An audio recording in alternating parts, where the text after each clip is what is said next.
Today we are preserving potatoes and green beans. We're going to be pressure canning these together. The green beans have already been washed and snapped, and then just go ahead and peel your potatoes, and I give them another good rinse. This will just help release some of that starch so it doesn't siphon out in your jar.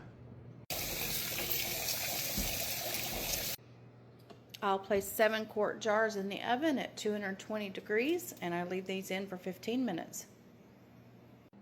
I will go ahead and add water or a chicken broth, whatever you prefer. I did add some chicken stock to this, so this will be what we top our jars off. I have it going on low, and now it's time to prepare our canner. I do have the All-American canner, and it calls for 3 quarts of water.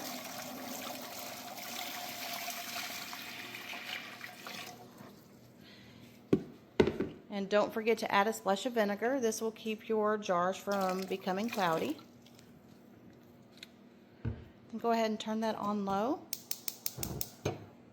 We don't want that to come to a boil. Just turn it on low. And go ahead and start layering into your hot jars. I just do a little layer of potatoes or green beans. It doesn't matter which one comes first. Just layer in a few at a time.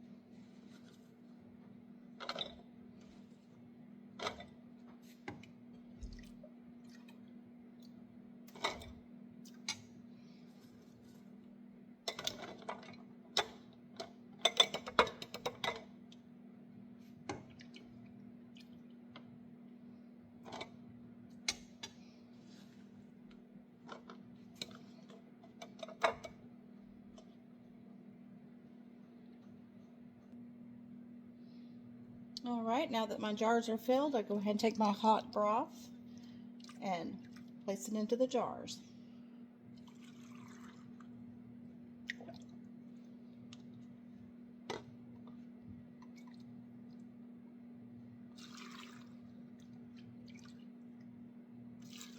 You're going to put the liquid up to 1-inch headspace.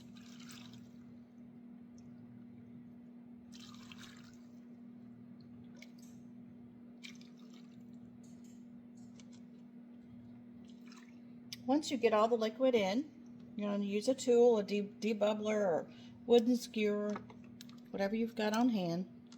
I try not to use any kind of knife or anything like that just because I don't want it to scratch my glass, the jars. Just run that through each jar, and sometimes you may have to top it off with a little bit more broth to bring it to the 1-inch headspace.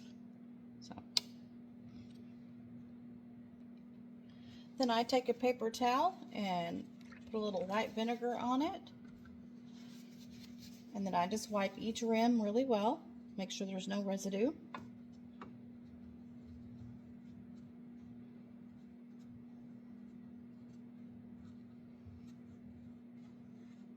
These jars are hot, so be careful.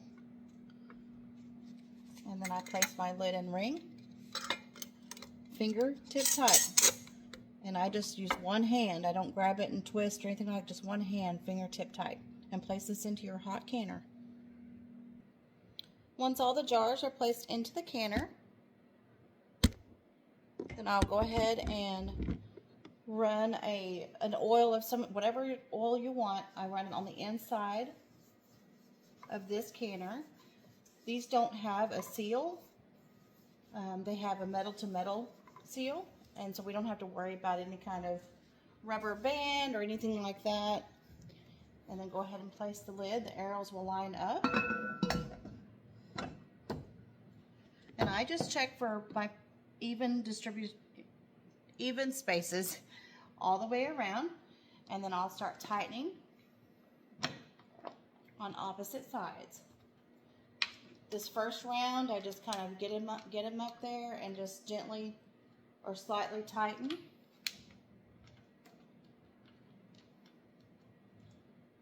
And then I'll go back through and tighten a little more. Turn my heat up onto medium to high heat, and once this starts to vent a steady stream, I will set a timer for 10 minutes. All right, it is now at a steady stream, so we start a timer for 10 minutes. All right, the 10 minutes is up, and so it's time to place our weight. I am placing mine on a 10-pound weight for my altitude.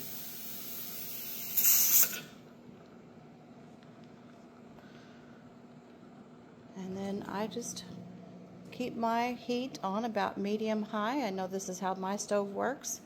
And we will wait till it builds pressure to 10 pounds. We're right there at 10 pounds pressure, and our weight is starting to jiggle. So we will set our timer for 40 minutes. My time is up, and so I turn my burner off and just simply let that pressure go all the way down to 0. Don't try to remove the weight or anything. Just wait until that is completely down to 0. Pressure gauge is all the way down to 0, so now it is time to remove the weight. Be sure to use a glove.